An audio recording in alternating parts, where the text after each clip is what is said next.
Lent అంటే spring. Spring అంటే చిగురు అని అర్థం. లెంట్ అంటే చిగురు అని అర్థం. స్మాల్ ఆల్ఫబెట్ LENT అంటే అప్పు. స్మాల్ ఆల్ఫబెట్ LENT అంటే అప్పు ఇవ్వడం. అప్పు ఇవ్వడం. అది క్యాపిటల్ లెటర్ వచ్చేసరికి లెంట్ అంటే భస్మ బుధవారం. హల్లెలూయా. యాష్ వెడ్నెస్డేలోకి వస్తుంది. హల్లెలూయా.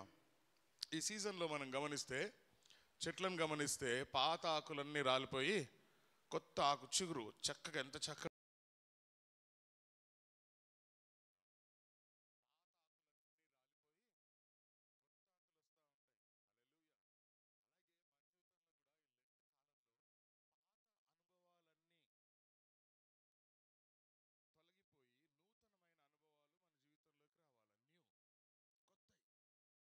అంటే పాత క్రియలన్నీ తొలగింపజేసుకొని నూతనమైన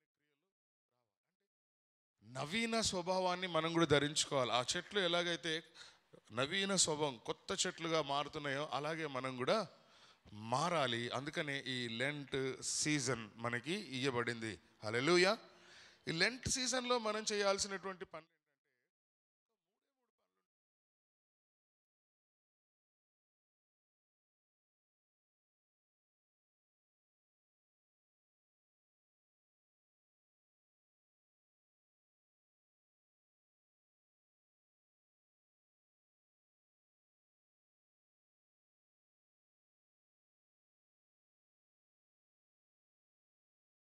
ఆయన మందని ఎక్కడెక్కడైతే తిప్పాడో ఆ ప్రాంతాల్లో కొంచెం అడవులు, కొండలు, లోయలు, చెట్లు, ఇవన్నీ ప్రాంతాల్లో తిరిగి అది దొరకగానే ఎంత సంతోషపడతాడంటే అందరికీ చెప్పి, నా తప్పిపోయిన గొర్రె దొరికింది, నా తప్పిపోయిన గొర్రె దొరికింది.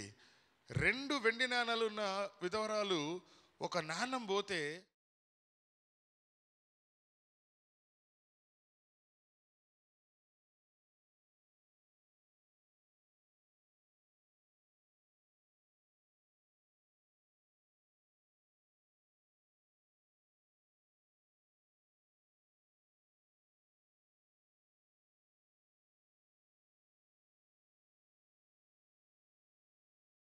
నాణం దొరకగానే తన చెలికత్తెలతో చెప్పి సంతోషపడిందంట. ప్రభువుకు మహిమ కలుగునుగాక. అలాగే మనం గమనిస్తే తప్పిపోయిన కుమారుడు తండ్రి ఇంటికి తిరిగి వచ్చినప్పుడు జరిగిన గొప్ప విందు. ఏం జరిగింది? నా కొడుకు తప్పిపోయి తిరిగి వచ్చాడు. తప్పిపోయి అంటే మరణించి తిరిగి లేచాడు. దేవుణ్ణి మనం వెతకాలి. దేవుణ్ణి ఈ 40 దినాల ఈ టైంలో దేవుణ్ణి వెతకాలి. దేవుని వాక్యాన్ని చదవాలి. దేవుని వాక్యాన్ని చదవాలి. హల్లెలూయా. రెండోది మారు మనస్సు రావాలి. రెండోది మనస్సు మారాల. పాత మనస్సు పోయి నూతనమైన మనస్సు రావాల. మూడోది ఈ 40 దినాల్లో మనం చేయగలిగింది ఏంటి అనంటే దేవుని చిత్తాన్ని జరిగించాల. దేవుని చిత్తాన్ని జరిగించాల. మనం పరలోక ప్రార్థన చెప్తాం. పరలోకమందున్న మా తండ్రి, మీ నామం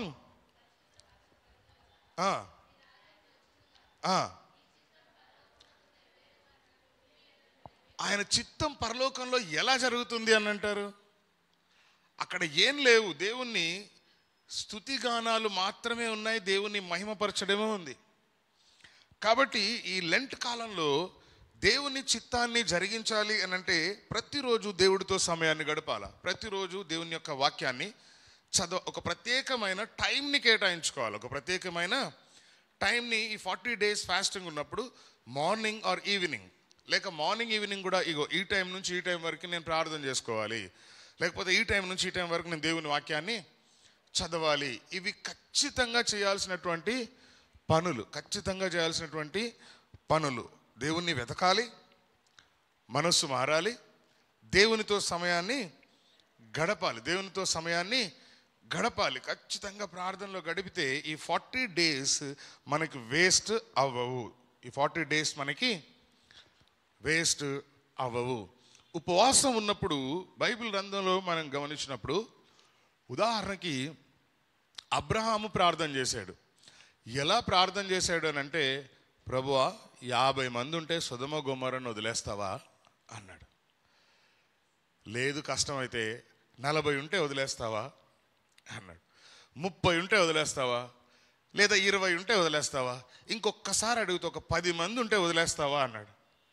10 మంది ఉన్న సొదొమ గొమొర్రా పట్టణాలను క్షమిస్తా అన్నాడు. కానీ తీరా చూస్తే పట్టుమని 10 మంది కూడా లేరు ఆడ. ఉన్నారా 10 మంది? నో. హల్లెలూయా. లోతు భార్య, లోతు కుమార్తెలు, లోతు అల్లుళ్ళు. ఈ అల్లుళ్ళు కూడా ఎక్కడున్నారు? మళ్ళీ వీధిలోనే ఉన్నారు, ఇంట్లో లేరు. ఇంట్లో ఉన్నారా? వీధిలో ఉన్నారు. వీధిలో ఉండి లోతుని ఎగతాళి చేస్తూ ఉన్నారు. ఈ రాత్రి సొదొమ గొమొర్రా పట్టణం ఏమో అయిపోద్దని చెప్తున్నాడు రా మా మామ, పిచ్చోడురా మా మామకి ఏదో పిచ్చబట్టిందిరా, మా మామకి చిన్న బ్రెయిన్ ఏదో చితికినట్టుందిరా. అవునా కాదండి? మా మామకి ఏదో అయిపోయిందిరా, ఈరోజంట ఈ సొదొమ గొమొర్రా పట్టణాలు నాశనమైపోతాయంట, తగలబడిపోతాయంట అని. ప్రభువుకు మహిమ కలుగునుగాక. హల్లెలూయా. ఇంకా రావడానికి ఆలస్యం చేస్తూ ఉంటే ఆ దేవదూతలు ఏం చేశారనంటే ఆ నలుగురిని చేతులు పట్టుకొని లాక్కొని ఊరి బయటకు వెళ్ళి పలానా కొండకెళ్ళంటే, ప్రభువా అంత దూరం నేను పోలేను కానీ ఈ దగ్గర చిన్న కొండ ఉంది, అక్కడికి వెళ్ళిపోనా అన్నాడంట. సరే ఏదో ఒకటి సావు అన్నారు. ఏమన్నారు? ఏదో నీ సావు, నువ్వు సావు, అయిపోయింది మా పని అన్నారు. చెప్దామా స్తోత్రం? హల్లెలూయా, హల్లెలూయా. కాబట్టి ఎందుకురా ఇవన్నీ జరిగినాయి అనంటే, లోతు వాళ్ళని చూసి వీళ్ళు దేవదూతలను గ్రహించి మా ఇంటికి మీరు రావాలి. ఏమన్నాడు? మా ఇంట్లో మీరు ఖచ్చితంగా రావాలి, మా ఇంట్లో భోంచేయాలి, ఈ రాత్రి మా ఇంట్లోనే ఉండాలి అని అన్నాడు. హల్లెలూయా. వారికి ఆతిథ్యం ఇచ్చాడు. వారికి ఆతిథ్యం ఇచ్చినందుకు ఏం చేశాయంటే దూతలు లోతు కుటుంబాన్ని కాపాడే. అంటే దేవునితో సమయాన్ని గడిపితే ఏం జరుగుతుంది? దేవునితో సమయాన్ని గడిపితే ఏం జరుగుతుంది అని అంటే మన కుటుంబాలు నాశనములకు పోకుండా కాపాడబడతాయి. ప్రభువుకు మహిమ కలుగునుగాక. మన పిల్లల జీవితాలు నాశనం కాకుండా బాగుపడతాయి. అంటే మరణము నుండి జీవములోనికి దాటింపబడతాము అని దేవుని వాక్యాలు తెలియజేయబడతా ఉన్నాయి. కొన్ని ఉపవాసం చేసిన సందర్భాలు మనం జ్ఞాపకం చేసుకుంటే, మొదటిగా దానియేలు గ్రంథం 9వ అధ్యాయం 3వ వచనాన్ని చదువుదాం. దానియేలు ఉపవాసం చేస్తున్నాడు. ఎలా ఉపవాసం చేస్తున్నాడో చదవండి. దానియేలు గ్రంథం 9వ అధ్యాయం 3వ వచనం చదువుదాం.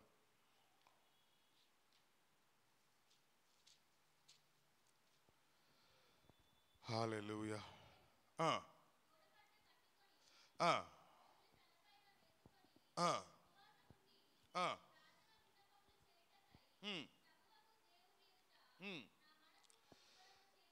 నా మనస్సుని అంతటా నేను ఏం చేశాడంట? గోనె పట్ట కట్టుకున్నాడట. ఏంటిది?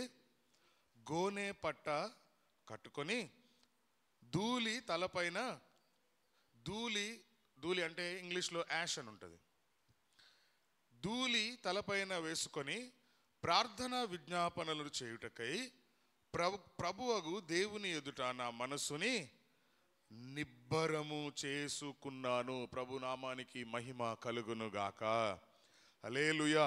ఆ తర్వాత అంట 10వ అధ్యాయం చూడండి. 10వ అధ్యాయంలో 10వ అధ్యాయం 2-3 వచనాలు చదివితే అక్కడ ఏమంటాడనంటే, ఆ దినముల యందు దానియేలు నేను మూడు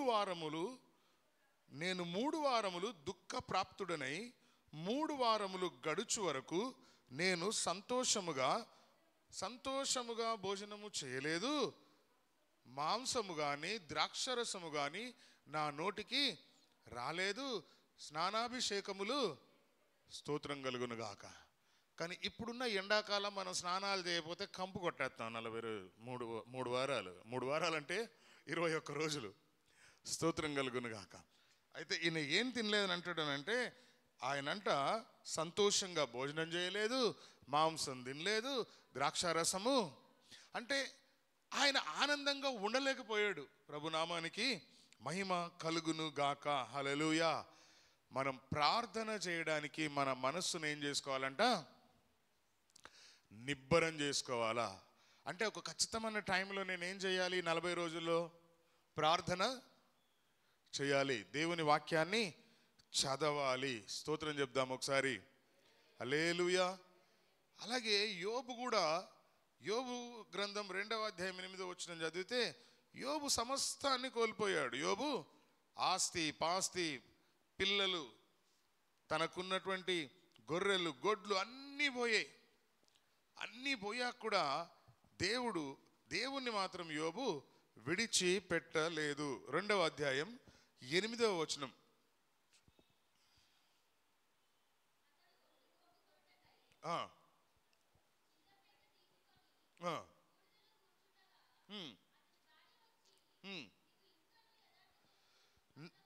నీవు ఇంకనూ యథార్థతను వదలకుందువా, దేవుని దూషించి మరణము. చచ్చిపోనొచ్చుగా, మధ్యలో దేవుడు ఏం చేశాడు? హల్లెలూయా. 1వ అధ్యాయంలో అంటాడు, యెహోవా ఇచ్చెను, యెహోవా తీసుకొనెను, యెహోవా నామమునకు స్తుతి కలుగును గాక అంటాడు. ప్రభువుకు మహిమ కలుగును గాక. హల్లెలూయా, హల్లెలూయా. 11, 12 వచనాలు కూడా చదివితే, 11, 12 వచనాలు చదవండి. ఎలీఫజు, బిల్దదు, నయమాతీయుడైన జోఫరు అను యోబు ముగ్గురు స్నేహితులు అతనికి సంభవించిన ఆపదలన్నింటినీ గురించి విన్నవారే అతనితో కలిసి దుఃఖించుటకు, అతని ఓదార్చుటకు పోవాలని ఆలోచించుకొని తమ తమ స్థలములను విడిచి వచ్చిరి. వారు దూరముగా నిలబడి కన్నీళ్లతో చూచినప్పుడు అతన్ని పోల్చలేక తమ వస్త్రములు చింపుకొనిరి. అంటే యోబు ఎలా ఉండేవాడు, ఎలా అయిపోయాడు? యోబు ఎలా ఉండేవాడు, ఎలా అయిపోయాడు? అతన్ని పోల్చుకోలేకపోయాడు, గుర్తుపట్టలేదట. ప్రభువుకు మహిమ కలుగును. అంటే గుర్తుపట్టని ఆకారం, గుర్తుపట్టని వస్త్రాలు ధరించున్నాడు. యోబు అంటే ఊజు దేశంలో, తూర్పులో ఉన్న ఊజు దేశంలో ధనవంతుడు అనుంది. ఏమనుంది? ధనవంతుడు. ఎలాంటి వస్త్రాలే ధరిస్తాడు? ఆయన అపిరెన్స్ ఎట్లుంటుంది? దూరం నుంచి చూడంగానే అర్రే పలానోల్రా అనేటాడు. కానీ దగ్గరికి వచ్చి చూస్తే అతన్ని చూడలేకపోయారు అనంట. ప్రభువుకు మహిమ కలుగును గాక. పోల్చలేక తమ వస్త్రములు చింపుకొని ఆకాశము తట్టు తలల మీద ధూళి చల్లుకొని ఎలుగెత్తి ఏడ్చారు. ప్రభువుకు మహిమ కలుగును గాక. కానీ అంతకు ముందు భాగంలో 1వ అధ్యాయంలో చదివితే యోబు వైభవాన్ని గురించి ఉంటుంది. యోబు యొక్క వైభవాన్ని గురించి ఉంటుంది. స్తోత్రం కలుగును గాక. 7 మగపిల్లలు, 3 ఆడపిల్లలు. ఏ విందు జరిగినా ఖచ్చితంగా ఆడపడుచులను పిలుచుకునేటోళ్ళట వాళ్ళు. ప్రతిరోజు విందు జరిగేదట, రోజు ఒకరింట్లో విందు జరిగేదట. అలాంటి కుటుంబంలో ఒక్క రోజు ఒక విషాదకరమైన రోజు వచ్చింది. అతను బూడిద చల్లుకున్న, గోనె పట్ట కట్టుకొని బూడిద చల్లుకున్నాడట. ప్రభువుకు మహిమ కలుగును గాక. హల్లెలూయా. ఈ గోనె పట్ట కట్టుకొని ఈ బూడిద చల్లుకోవడం ఏంటంటే తగ్గింపుకి, ఓర్పుకి సూచనగా ఉన్నాయి. తగ్గింపుకి, ఒబీడియన్స్. దేనికి? ఒబీడియన్స్. దేవునికి విధేయత చూపుటకు సూచనగా కనపడతా ఉన్నాయి. అలాగే మనం గమనిస్తే ఎస్తేరు గ్రంథం 4వ అధ్యాయం 3వ వచనంలో కూడా మరొక ఫాస్టింగ్ని మనం చూస్తాం. ఎస్తేరు గ్రంథం 4వ అధ్యాయం 3వ వచనం.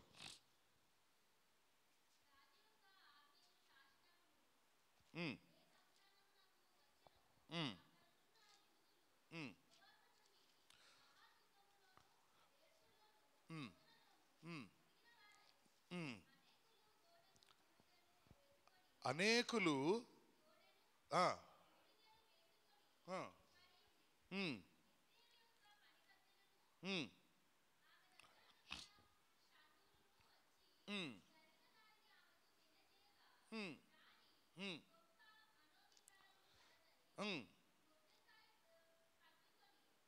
మొర్దెకై కట్టుకొని ఉన్న గోనెపట్టను తీసివేయమని ఆజ్ఞ ఇచ్చి కట్టించుకొనుటకై అతని యుద్ధకు వస్త్రములు పంపెను గాని అతడు వాటిని వేసుకోలేదు. ప్రభు నామానికి మహిమ కలుగును గాక.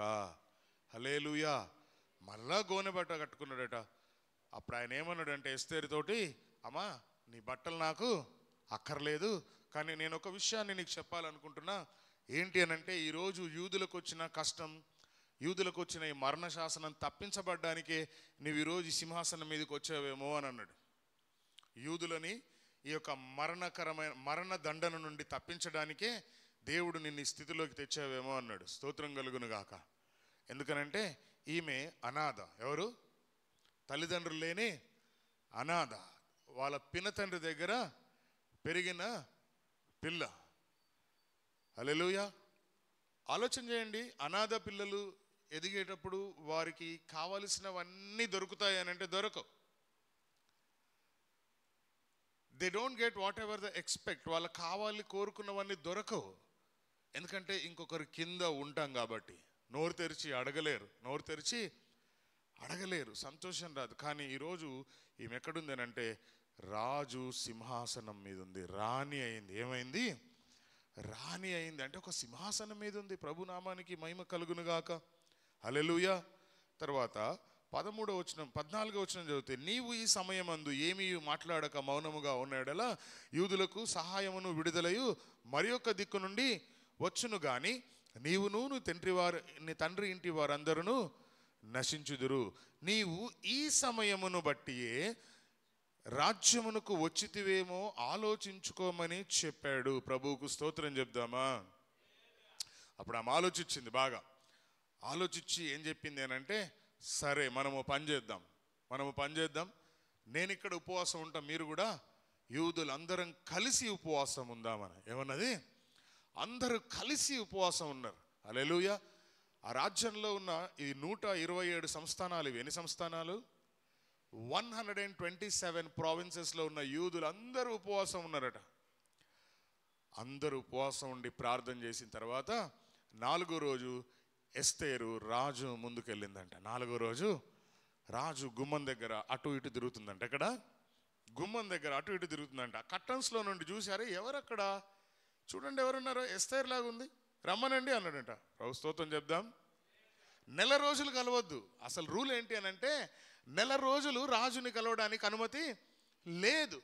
కానీ నేను నశించినా సరే, నాకు మరణశిక్ష వచ్చినా సరే, నేనేం చేస్తా, రాజు దగ్గరికి వెళ్తానంది. వెళ్ళింది. రాణివైన ఎస్తేరు, నీకేం కావాలి? రాజ్యంలో సగం కావాలా అన్నాడంట. ప్రభుకు స్తోత్రం చెప్దామా? అంటే ఈ 3 రోజుల ఉపవాస ప్రార్థన మనుషుల యొక్క మనసును మార్చగలదు. హల్లెలూయా. ఆజ్ఞలను రద్దుపరచగలదు. ఆర్డర్స్, జీవో ఏంటివి? జీవో, గవర్నమెంట్ జీవో ఏమైంది? క్యాన్సిల్ అయింది. ప్రభునామానికి మహిమ కలుగునుగాక. మీ అందరికీ తెలుసో లేదో, మోడీ ఆదివారం సెలవును ఎత్తేద్దామని ప్లాన్ చేస్తున్నాడట. సండే హాలిడే ఎత్తేద్దామని ప్లాన్ చేస్తున్నాడట. సండే ఎత్తేసి ఫ్రైడే ఇద్దామని చూస్తుండట. సండేని కుదురుతుందా? మోడీ ఏమన్నా దేవుడా? ఒక దేశానికి ప్రైమ్ మినిస్టర్ మాత్రమే.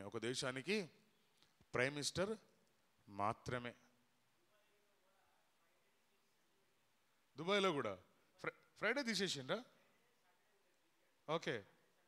వేరే పాస్ గులా వీళ్ళకేం మాయరోగాలు. పోయే కాలం దగ్గర పడ్డట్టే, ఏం లేదు. ఏముంది, ఇలా జరుగుతున్నాయనంటే పోయే కాలం దగ్గర అంటే రాకడా దగ్గర అయినట్టే మనం అనుకోవాలి, అంతకుమించి ఏం లేదు. ఈ మధ్య జెరూసలేం టెంపుల్ కూడా, యెరూషలేము మందిరం, గోల్డెన్ టెంపుల్ కూడా కట్టాలనే ప్రతిపాదనలో ఉన్నారట. యెరూషలేములో 3వ మందిరం కడితే 2వ రాకడ స్టార్ట్ అయిపోద్ది. 3వ మందిరం కడితే 2వ రాకడ స్టార్ట్ అయిపోద్ది. ఆ 3వ మందిరం కట్టిన వెంటనే అందులోకి పందిని, అపవిత్రమైన జంతువుని వదులుతారట. అలాగని జరిగితే 2వ రాకడ ప్రారంభమైనట్టే. ఒకవేళ ఈ యెరూషలేము మందిరం ప్రారంభమైంది, కన్స్ట్రక్షన్ స్టార్ట్ అయింది అని అంటే ఏమన్నా రోజులు దగ్గర పడ్డట్టు లెక్క. రోజులు దగ్గర పడ్డట్టు లెక్క, రాకడ దగ్గర పడ్డట్టు లెక్క. ఇక అన్ని జాగ్రత్త చేసుకోవాలి, బంగారం అంతా మూట కట్టుకోవాలి. ఎందుకంటే మనం పోతా పట్టుకుపోవాలి కదా.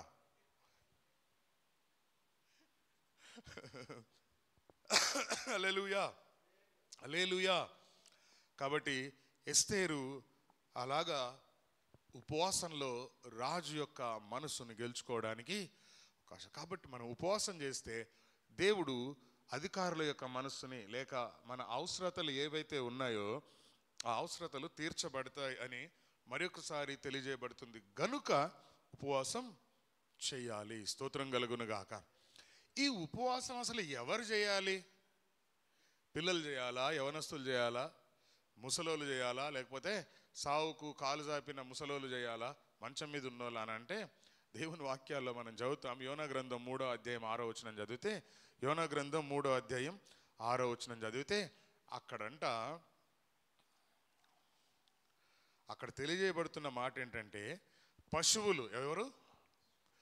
జంతువులు, పశువులు, సింహాసనం మీద ఉన్న రాజు, సింహాసనం మీద ఉన్న రాజు సింహాసనం మీద నుంచి దిగి వచ్చి తన రాజ వస్త్రములను తీసేసి గోనె పట్ట కట్టుకొని బూడిదలో కూర్చున్నాడట. ఎక్కడ కూర్చున్నాడట? స్తోత్రం చెప్దామా? ఏయ్ మీరందరూ ఉపవాసం ఉండండి రా, నేను చెయ్య అని అనలే. హల్లెలూయా. ఇదిగో నినివే పట్టణం దేవుడు నాశనం చేయబోతున్నాడు. ఎందుకు నినివే పట్టణం నాశనం చేయాలి అని అంటే, నినివే పట్టణం గురించి బైబిల్ గ్రంథంలో అది నరహత్య చేసే పట్టణం అట. నినివే పట్టణం నరహత్య చేసే పట్టణం, వ్యభిచారం చేసే పట్టణం, దొంగల గుహగా ఉండింది. దొంగలు అందులో ఉన్నారు, వ్యభిచారులు ఉన్నారు, అందులో నరహత్యలు జరుగుతాయి, దోపిడీదారులు ఉన్నారు అని రాయబడింది. అందుకనే దేవుడి కోపం నినివే పట్టణం మీద వచ్చింది. కానీ ఎప్పుడైతే రాజు సింహాసనం మీద నుండి దిగి వచ్చి, చదవండి మాట చదవండి. ఆ సంగతి నినివే రాజునకు వినబడినప్పుడు అతడు సింహాసనం మీద నుండి దిగి రాజవస్త్రాలు తీసేసి గోనెపట్ట కట్టుకొని బూడిదలో కూర్చుండెను. హల్లెలూయా. అప్పుడు దేవుడు వాళ్ళ పశ్చాత్తాపడ్డారట. వాళ్ళు ఏమయ్యారట? పశ్చాత్తాపడ్డం చూసి దేవుడు యోనాతో ఏమన్నాడంటే, యోనా ఇక నీ డ్యూటీ అయిపోయింది, ఇక నువ్వు నువ్వు వచ్చిన పని చేసావు, చెప్పిన పని చేసావు, అయిపోయింది. చూడు, నువ్వు చెప్పినందుకు నినివే పట్టణం అంతా మారిపోయింది. నినివే పట్టణ జనాభా ఎంతరా అంటే 1,20,000. ఎంతమంది? 1,20,000.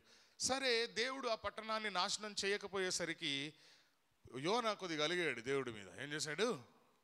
అలిగాడు.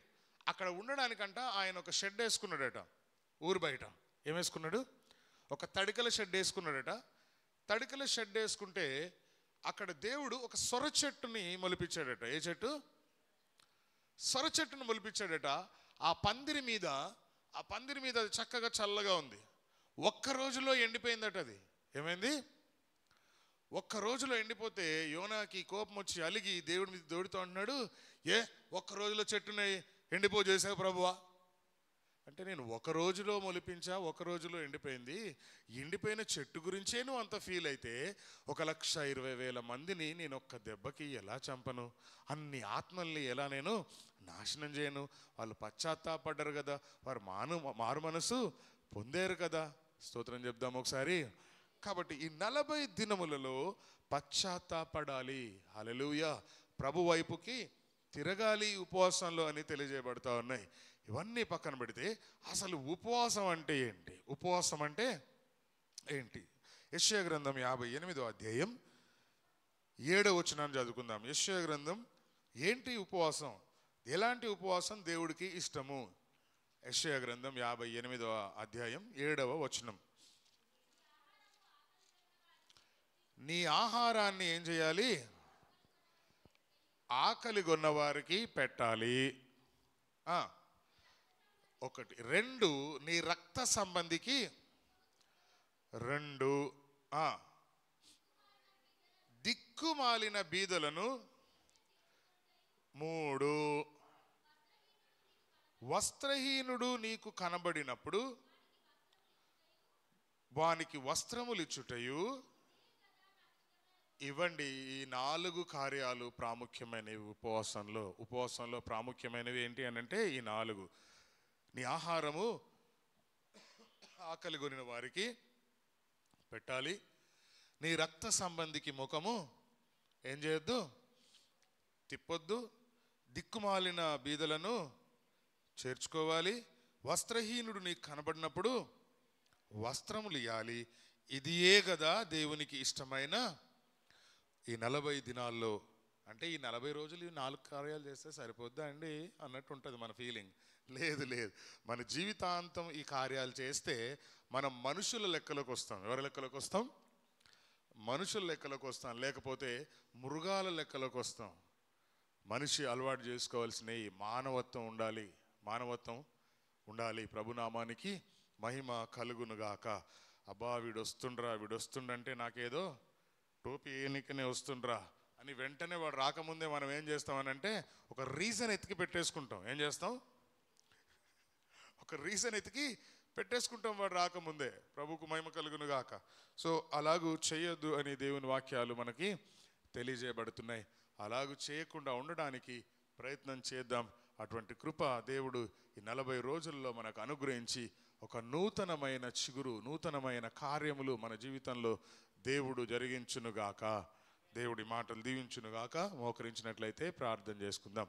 ఇన్న వాక్యాన్ని దేవుడు మన వినికిడిలో దీవించులాగున, ఇన్న వాక్యానుసారంగా మనం జీవించే కృప ప్రభు దయచేయలాగున, దేవునికి ఇష్టమైన ఉపవాసాన్ని మనం జరిగించలాగున ప్రభు మనకు సహాయం చేయుటకు 2 చేతులు పైకెత్తి ప్రభు కృతజ్ఞతాస్తుతులు చెల్లిద్దాం.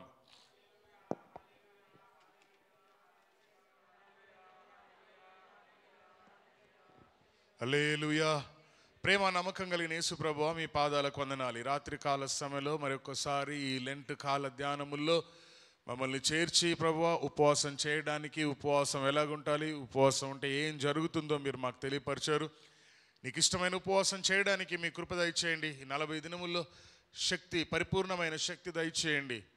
ఈ 40 దినముల్లో మా విన్నపములు మీ సన్నిధిలో చేర్చబడి మేము జవాబు పొందుకునే నీ కృప దయచేయమని అడుగుతూ మరొకసారి సంఘమంతటిని మీ హస్తాలకు అప్పచెప్తూ ఈ 40 దినాలు ఉపవాసాలు చేస్తున్న ప్రతి ఒక్కరి పైన నీ అభిషేకం నుంచి మనం అడుగుతూ మహిమ ఘనత ప్రభావాలు నీకు ఆరోపిస్తూ తిరిగి రానయ్యున్న నజరేయుడైన యేసుక్రీస్తు నామములో ప్రార్థించి వేడుకుంటున్నాము తండ్రి.